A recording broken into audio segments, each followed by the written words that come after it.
Hello hi అండి. ఈరోజు మన ఛానల్లో గులాబ్ జామున్ లోపల పిండి ఉండకుండా పాకం పీల్చుకునేలాగా చాలా బాగా వస్తాయి గులాబ్ జాములు. ఈ విధంగా ట్రై చేస్తే ప్రాసెస్ ఏంటో చూసేద్దాం.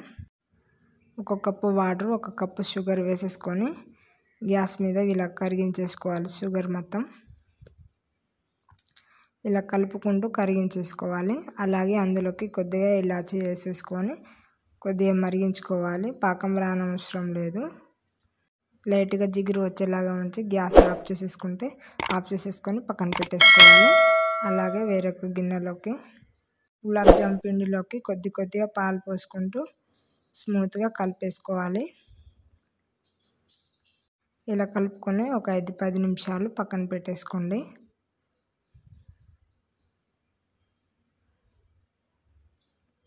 ఒక 5 నిమిషాల తర్వాత పిండి మొత్తం ఇలా ఒక చిన్న స్పూన్ తోటి తీసుకొని రౌండ్గా వచ్చేలాగా అరచేతి మధ్యలో ప్రెస్ చేసుకుంటూ ఒత్తుకోవాలి. ఎక్కడ కూడా క్రాక్స్ లేకుండా ఇలా ఒత్తేసుకొని పక్కన పెట్టేసుకోవడమే.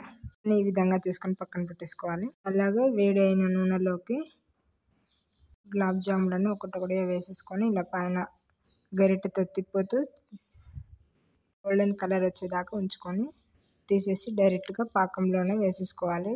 పాకం గోరువెచ్చగా ఉండేలా చూసుకొని వేసేసుకోవాలి.